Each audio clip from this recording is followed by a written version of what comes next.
Hey everyone, my name is Diane. My ideal social work position 5 years into the future, I'd like to be working as a therapist in an outpatient clinic, but I would really like to do a lot of group work in addition to working with individuals. Maybe doing trainings and seminars and facilitating support groups for different populations. Um, how will I incorporate sex positive perspectives into my value system? The first thing that comes to mind for me is trying to help equip parents with the skills and knowledge to be able to engage in sex education with their kids who are hitting puberty. I encounter a lot of parents who are really afraid of their children's sexuality, and a lot of parents who are scared of sex, not necessarily for themselves, but scared of the idea that their children and adolescents are inherently sexual beings. And I like reading about different ways to educate parents to equip their kids. And then second to that is also like educating adolescents and being a support for them as they're physically changing, as they notice even mental changes as their brain develops. I would like to be involved in all that kind of stuff and just normalize the changes for them, because it can be a really scary time for the adolescents who are going through the change and then the parents who are watching the change happen and things feel so out of control. I would like to normalize that. I would like to provide just factual information, emotional support, and validate the feelings that come with that process. Also, something that I started thinking about because of this course was the whole concept of skin hunger, and how that's something that I would like to start exploring with the older adults that I work with, particularly the ones who live in more isolated settings.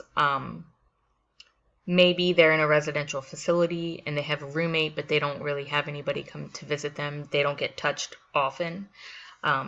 Or even because of the virus, everyone's living at home.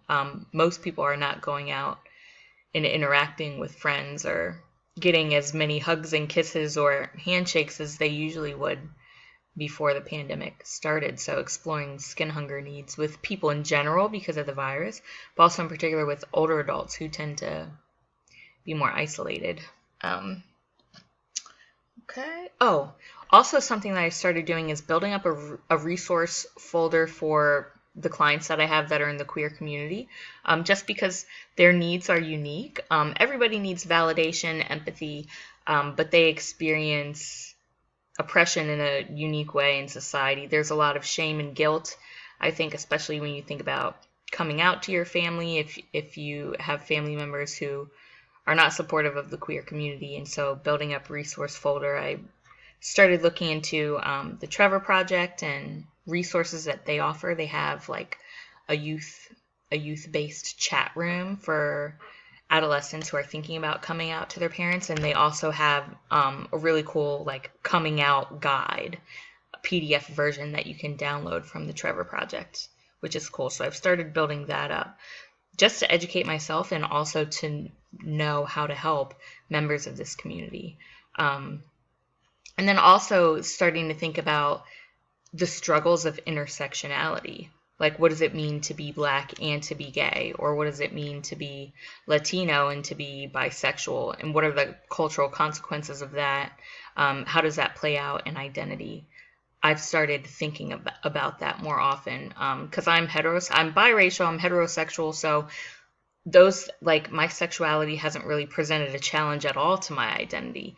But the fact that it does for many people who aren't heterosexual is something, it's a new idea to me. So it's something that I've started intentionally thinking about so that I can plan how to be a support. And just because there's empathic value in putting yourself in somebody else's shoes to try to get a taste for what their life experience might be. Yeah, that was a lot, kind of rambly. One final burning question. I'm interested in learning about what kind of treatments are available to people with paraphilic, I don't know if I'm saying that word right, but paraphilic disorder. Um, or um, people who are sex offenders. What kind of treatments are available? What does the evidence base say? I guess that's one final burning question that I have. Just in case I'm ever working with like a mandated client who has a history of sexual offenses, so that I can know what to expect or what to do. I don't know if any of you guys would have any wisdom on that, but I would appreciate any feedback. This class has been the bomb. I've learned so much. I've absorbed it like a sponge. I hope I can remember it all, but got a lot of good resources out of it too.